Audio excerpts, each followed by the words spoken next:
Jahleane Dolné, welcome to So Money. Hi, thank you so much for having me. I'm so excited to be here. I think we should tell the audience how we met, which is just, the world is small.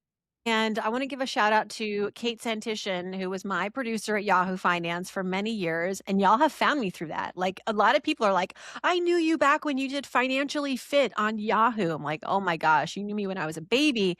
But yeah, that show has a very special place in my heart. We ran that show for 3 years on Yahoo. It was the #1 personal finance video series. And Kate Santishan, my producer, fast forward, I don't know, earlier this year, Jolene and Kate are on a shoot for LinkedIn at the Yes, University of Texas, Austin, I believe. University North Texas. University of North Texas. And I guess I came up somehow Yeah, and she connected us, and I'm so glad to meet you because Jolene, you are helping the most underserved population right now when it comes to finding work. We just assume the young people are going to figure it out. We're not worried. They don't have kids yet, maybe. They don't have a mortgage yet. We're like, whatever, they'll just take whatever they can get. But this is the most critical time, right? What are you seeing right now with regards to Gen Z and workplace stressors, finding work? We know that if you have even a college degree, it's not necessarily equating to a job in the market. You could have maybe gotten that job with just a high school degree. So give us some of the stats. yeah. Well, I will say that first, yes, it's a very difficult time for postgrads. And historically, it's always been very difficult for postgrads, right? This transition from college into adulthood is one of the most underserved, under-resourced transitions that so many people go through. You would think that there would be more resources that don't also just pertain to a job, but like all the other changes that they're navigating as well. Moving back home, the mental stressors, the social stressors, right? So it's like all the structures that you have for your life are completely falling away. And when we think about specifically the job market, it's already it's been pretty tough for the last several years, right? Like there have been Mhm. hundreds of thousands of layoffs specifically in tech. And if you're going to engineering, AI is changing the way that things are happening professionally. So it's been challenging for some time. But what I'm seeing ultimately is new grads are spending 6+ months, 1 year, 2 years looking for jobs. And they're also really ending up in jobs that don't require that college degree. So a lot of Right. people are working as baristas, they're working in the service industry, right? So maybe a lot of them are thinking, why did I get this degree anyway if I was promised this amazing opportunity after? And that's what I feel like a lot of millennials dealt with too. So we're seeing the same with Gen Z. But, hopefully there's a turnaround in the market soon and more opportunities will open up. And I ultimately think that, and I've heard from experts that with how AI is changing our world, new Yeah. opportunities are going to open up, but just maybe not what we can imagine just yet. Do you think that at least in the short term, knowing what we know today, that the students who are coming up right behind them, who are maybe seniors in high school or juniors in high school, they're rethinking college. Do you think we're going to see a decline in in college applications because of just this fear that I'm going to spend now colleges are asking for, upwards of $100,000 a year to what end, right? Yeah, I honestly don't think we'll ever truly see a real decline in college applications because it's just going to get more and more competitive. And the person next to you will probably have a college degree or they'll have a certain skill set that will, make them indispensable in the workforce. I think a college degree is one of the best ways to have upward mobility. And I think that the people who were planning on going to college before probably still are planning to go to college now, and their families are probably encouraging them to go to college as well. Okay. All right. So you're still bullish on college I absolutely yeah, and the I'm a huge degree and the proponent of college. value. So, Yeah. okay, well, let's say you're in it. You're 23, you just graduated last year, you're still living at home. Your best job prospect is Starbucks, not at corporate. It's the barista position. I mean, do you take that job? Do you say take that job and kind of like stay busy and because staying at home is stasis. Like what are you doing? Yeah, I think staying at home is stasis, but at the end of the day, you do need to make money. And, I've worked my fair share of retail jobs in the service industry and at Forever 21 way back when. And I don't think that there should be like shame around getting that job because the reality is so many people are struggling right now.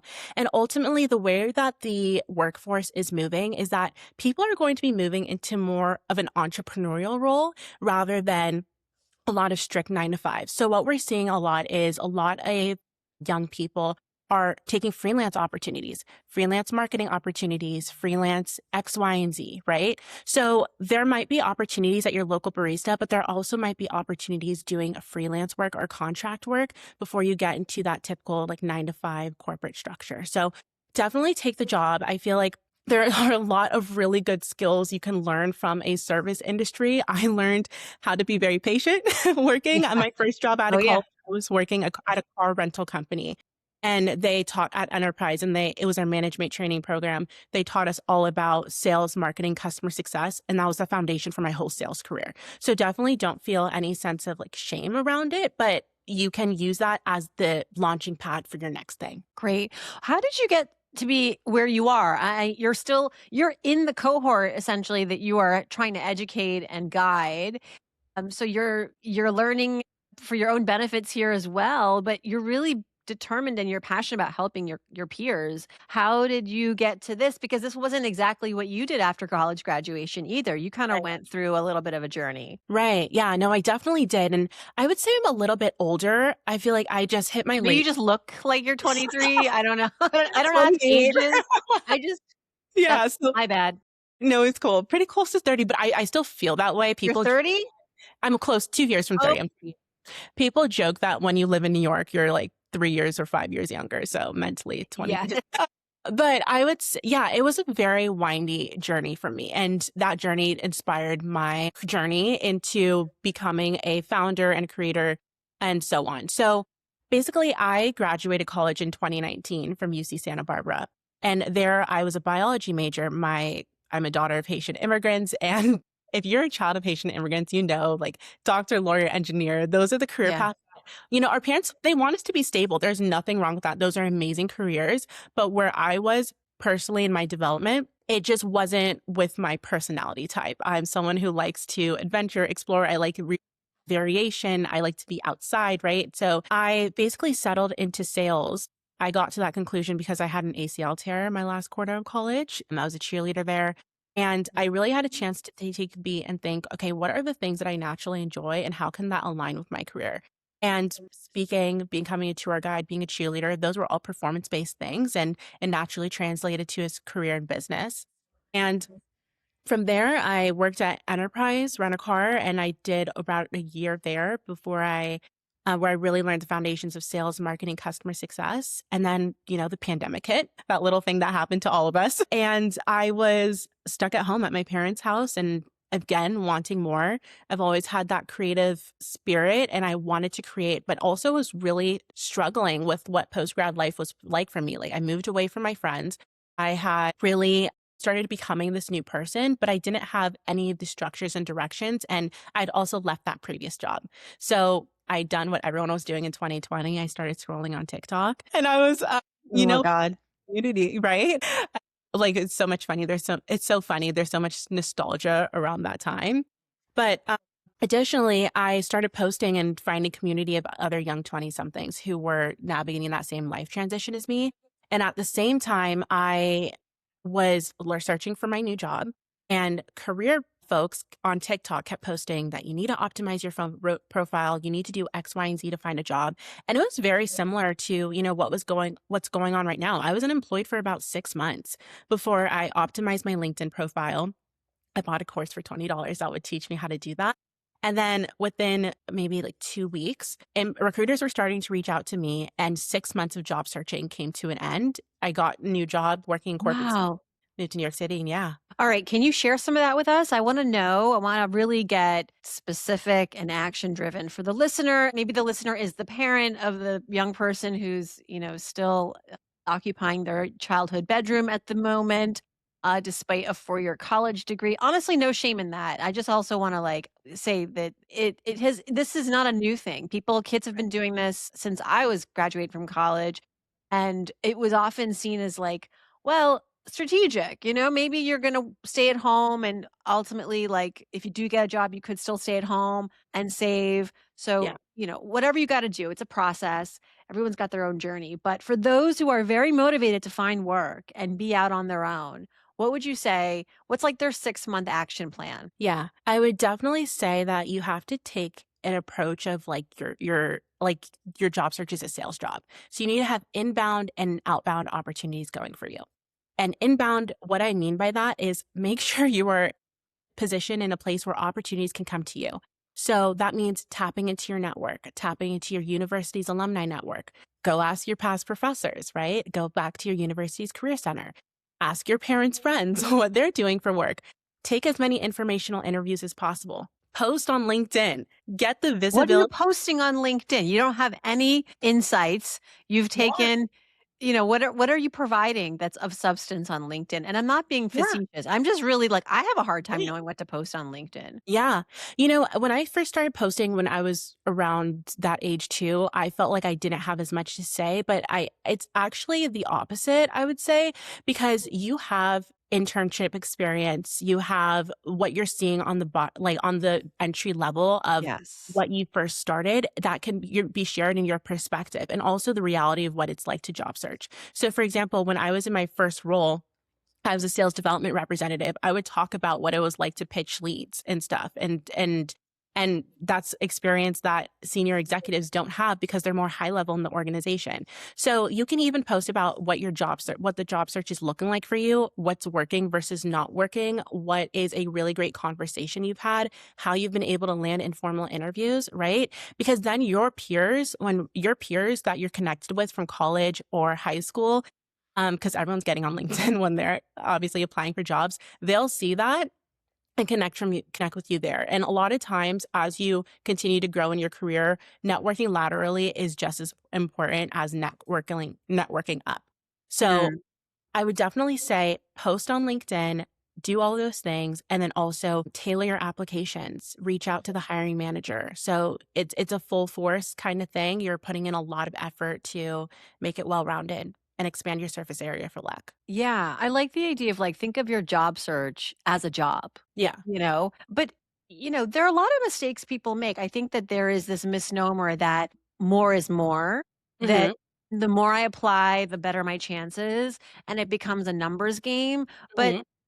what is there any truth to that? And what would you say is actually more strategic, to focus on, 4 or 5 prospects and really spend all day, kind of all week, kind of like figuring out how to optimize for those job applications, whether that's like figuring out who the hiring manager is or, what else. But like, how do you balance that? Because I think there's a lot of anxiety. Maybe by the end of the week, you're like, I've only applied to 3 jobs instead of 30. Who's going Yeah. to win that race? Right. I definitely think the more the merrier, the better. But at the same time, quality is better than quantity, right? So I know that I've had people apply for my opportunities that I've had open up, right? So like for an intern, and I can tell that they did not really even look at the job description. It was what they put in their resume was not even pertaining to the job. So when we're thinking about a spray and pray kind of approach there, it's just not going to work. And ultimately, those 1 or 2 minutes that you spent applying for that job, you could have sort of just kept it because it Yeah. just doesn't even apply. But I would say definitely have a targeted search and then expand outwards and then maybe create a couple different versions of your resume that would work best for those different kinds of roles. I have so many more questions. I mean, for the job seeker that doesn't really have a lot of job experience, Mhm. naturally, how do they present in a way that shows their eligibility in other ways? Like, so I want you to help the listener identify how to present their skills beyond just I had this internship or I had this job. Yeah, 100%. So, one of the biggest misconceptions young people make is thinking that they don't have any experience when that is not true. How I landed in my sales job, my first one at Enterprise, was because I was a cheerleader and a tour guide. Those were extracurricular activities, sports activities that I was able to articulate in a way that translated into professional work experience. So, for example, I would talk about the teamwork that I learned from cheerleading. When I was a tour guide, I would talk about effective communication because I would be able to bring a tour group of 30 where people were represented from places like California versus India and communicate them all effectively in one speech within an hour and 30 minutes and help drive admissions applications X%, right? So that's how you basically frame it. What are the numbers you can put behind it? what are the soft skills you can put behind it? Because for a lot of entry level jobs, yes, you can probably have some certifications or a specific degree behind it, but the soft skills are what's really going to set you apart. Ultimately, also when AI comes into town or like becomes even more prevalent, Yeah. it's going to be those soft skills and those human focused skills like creativity, curiosity, communication, those things that will help set you apart and make you someone who's a star to work with. Yeah, your critical thinking skills. But you brought up AI, and I was going to transition to this, not to spend all of our time on AI, but it's the big elephant in the room. And what is expected of applicants, young job applicants today, as far as their AI acumen, their AI fluency?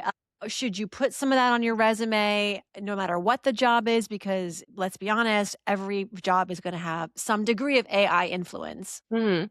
Yeah, absolutely. I was at a session earlier this year, and basically one of the executives from a very large tech company was saying that when you're evaluating jobs and opportunities, if your company isn't basically planning for AI within the next 5 years, or that's not somewhere in the plan, maybe you should think about other companies, right? It's we can't avoid where the world is going, and of course, I have my qualms with it and my opinions about AI, but it's definitely something that if you're someone in your job search, take some time to really know how to prompt, learn how to use AI, because the reality is, and I've heard this from senior leaders at LinkedIn and Microsoft as well, AI for a lot of opportunities won't be the sole determining factor of why your job goes away. It might be someone who's proficient and knows how to use AI. Obviously, we're seeing layoffs in a lot of different areas because of AI, like journalists and Right. so on, right? Which is not great to see, right?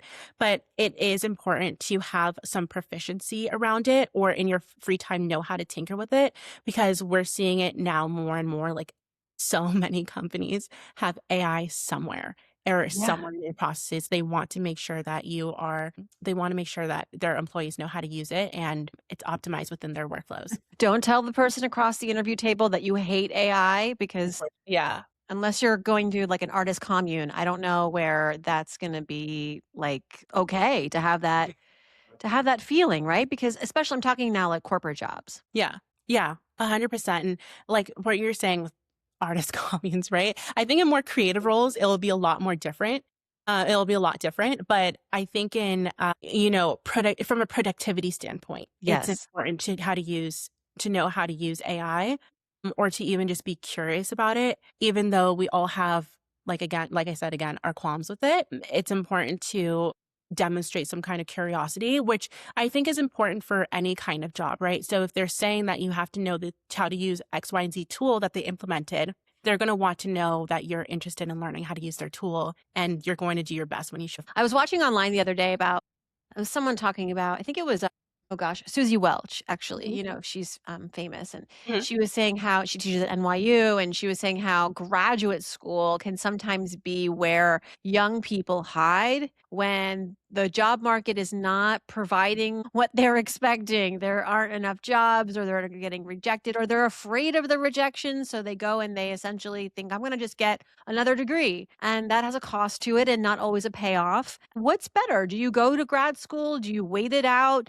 Do you take a volunteer position which doesn't pay? Like, what's a great use of your time as you are, in the end, really just hoping to get that benefits paying full time job in the career lane that you have always wanted? Yeah. Well, I've definitely been there. Yeah. I was like, should I go to grad school? My Yeah, parents. me too. Me too. And I did. Yeah. But I went to basically because I needed the skills. I needed to become a Mhm. journalist, and I was a finance major, so that was my narrative for that. But I was so happy to be in grad school at the time because it was 2001. 9/11, it really shocked the economy, and jobs were getting rescinded, and so I was not even hopeful that I would get a job. Thankfully, that wasn't my plan, but I was considering, for better or worse, like I just got to go to grad school because I don't think I'm going to find a job.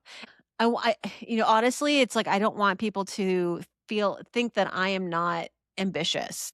Mhm. Yeah. I'm not something is wrong with me that Yeah. I'm not getting a job. Yeah.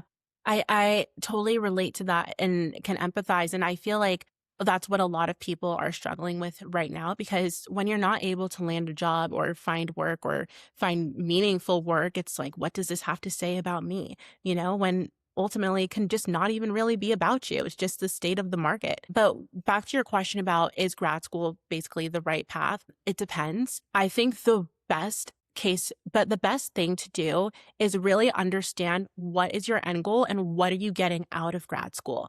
Are you getting skills that are specifically needed for a job that will be here in 5 years and you will make X amount of money? Right. Are you getting a specific network that you would never have had access to otherwise without grad school? Or are you just doing it for vanity because you just want an MBA or you just want that degree, right? So it's like, what is your actual reasoning and can you tie it to a specific outcome? And I think that's your answer. I think, speaking from personal experience, one of the reasons why I haven't gone to grad school just yet is because I'm like, what would I specifically major in? Entrepreneurship, would I get my degree in? Okay, my mentors are telling me I'm getting all the experience right now. Do I have a specific network I want to tap into? That's a really great option for me. Is it worth this amount of money, this six-figure amount? What's the upside, right? Mhm. So I think that you have to be really clear about where you're trying to go. And that's ultimately why a lot of MBA programs will require you to have, or will want you to have, a couple years experience. Well, also just to have it in your belt, but you'll have a couple years as experience before you're applying to MBA programs. But of course, other positions, you'll need a master's degree to even qualify. Yeah. Yeah. I mean, ROI is so important. And the earlier we can start to think about education as an investment, not just like a Yeah. rite of passage, that's the one thing I wish that not just even young people, but their parents too would see this, is like we have to be really careful and conservative about our education dollars. I've seen people specifically go to grad school right after college, get degrees and not work in that field anymore, and then have to go back to grad school for a completely different degree and now are in hundreds of thousands of dollars in debt, right? So Right. it's always a good option. All grad school, I feel like, to make this clear, higher education is always a good option, but just make sure you know where you're going. Yes, and that you can afford it. It's not Yeah. gonna be the thing where you're still paying off your loans in your 40s, Exactly. 50s, and you haven't been able to do anything else in your life, right? You Mhm. can't achieve any of your other goals. I have friends like that, right? Especially for low paying. It's funny, like to become a social worker, you have to get a graduate degree. But last I checked, social work didn't pay very much. So, and not everyone is hardwired to be an entrepreneur with a social work degree. In any case, I want to talk now about networking, because Mhm. this also I feel like is an area that you don't really learn how to do it. I'm not talking to the nepo babies in the audience. I'm talking to average everyday people. Yeah. You know people, but you don't know what to ask of a mentor. You don't even know how to find a mentor.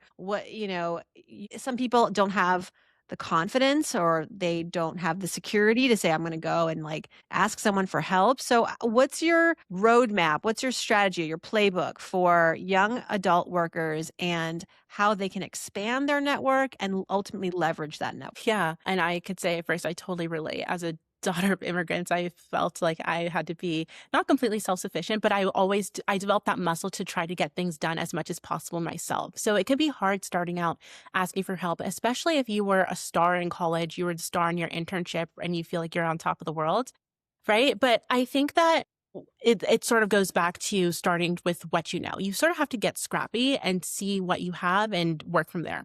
So what you do have is an internet connection, most likely your phone and your past connections from your alumni network, right? So that's so underutilized. But when someone realizes, who's a little bit more senior, realizes that you are someone who is younger and you went to the same school, a lot of times they will be able to help you. I think a lot of times people don't use their youth to their benefit, but just ask. And even if the answer is no, they might direct you to a different kind of resource. So what I would say for the networking playbook is, first off, go back and tap into your school. Once again, network laterally, see Right. what your friends are up to, see what they're doing, and if they can introduce you to somebody. Post online and be visible, because that's how inbound opportunities come in.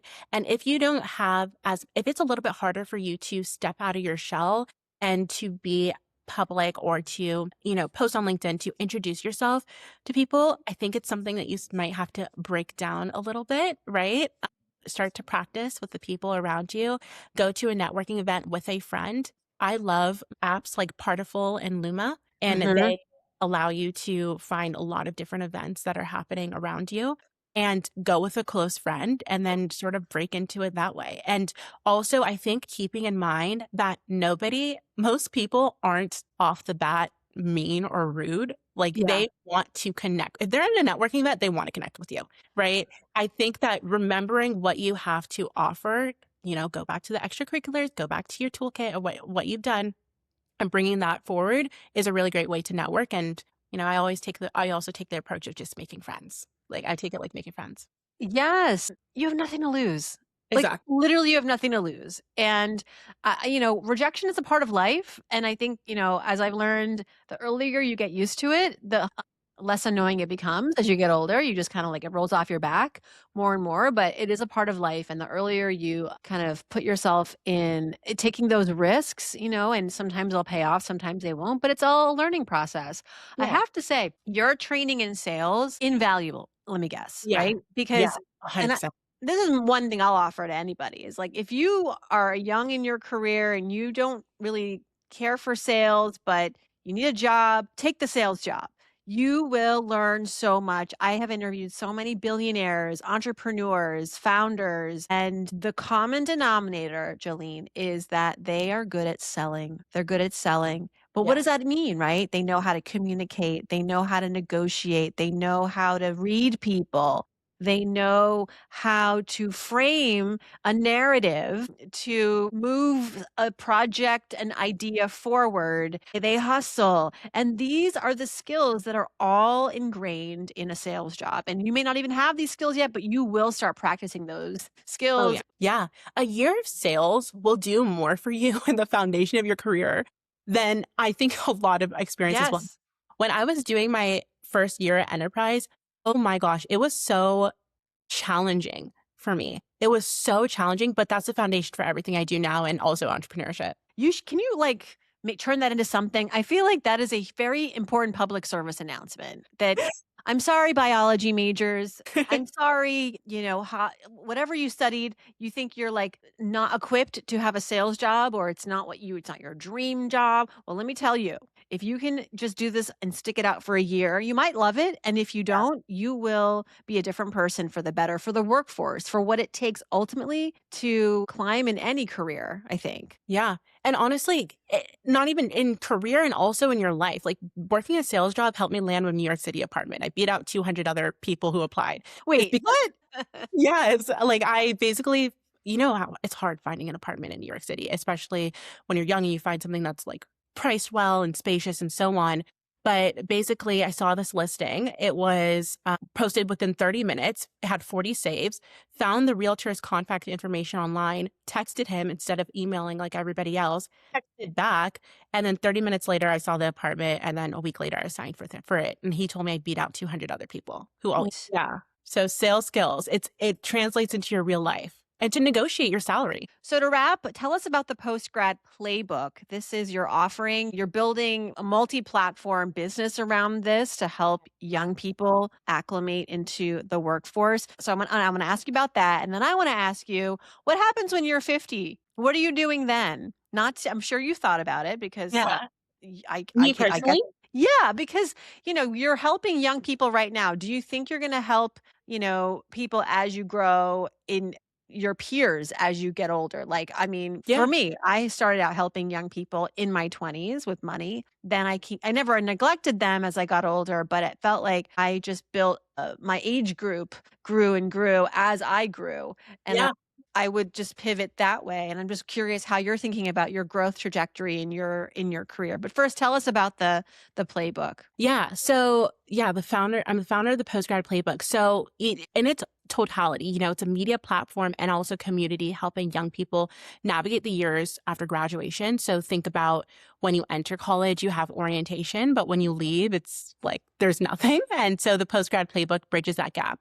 And so we partner with a lot of brands to reach this audience at the exact moment that they are making a lot of their life decisions through resources and the right tools.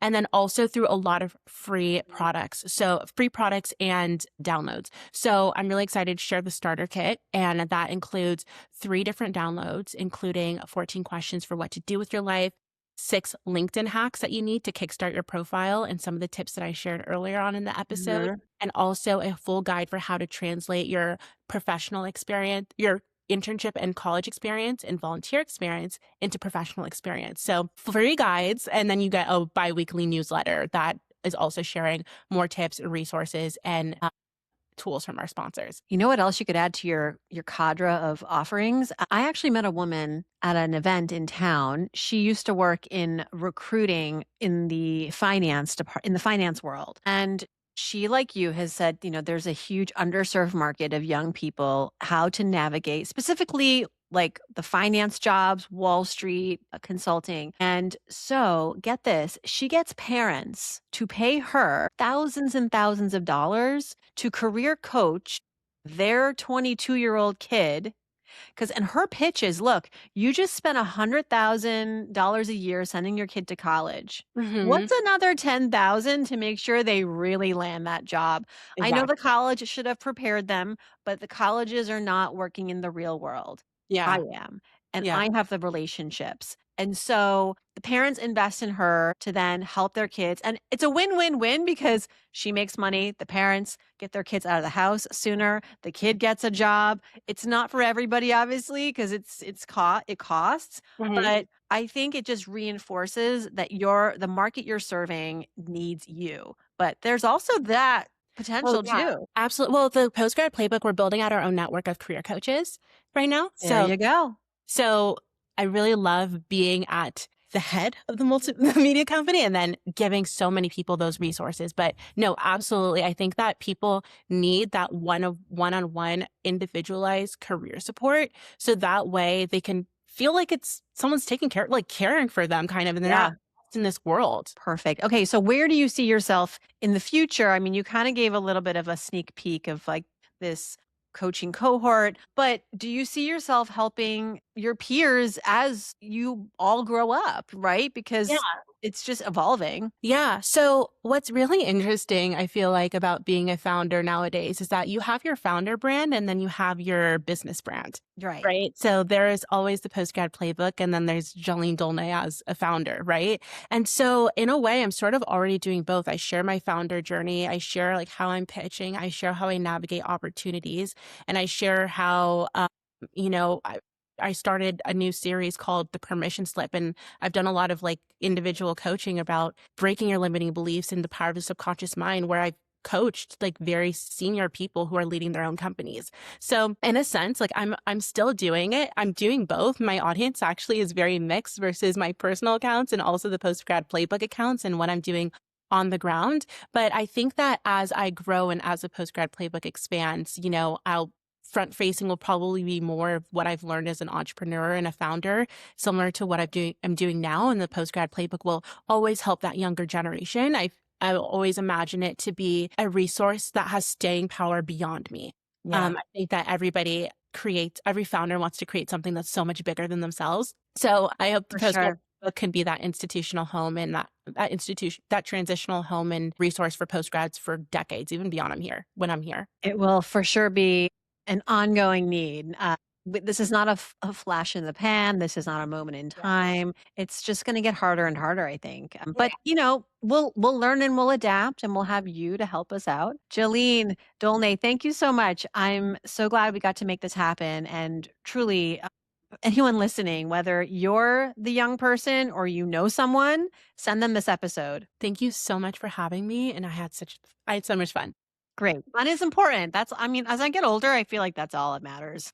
I know. No, seriously. I feel like, yeah, joy has been a really big theme of my year this year. And especially, I feel like since you're an entrepreneur, and, it's like the more fun I have creating around this, like the better the outcome ends up being Yeah. and the more inspired I am. Thank you.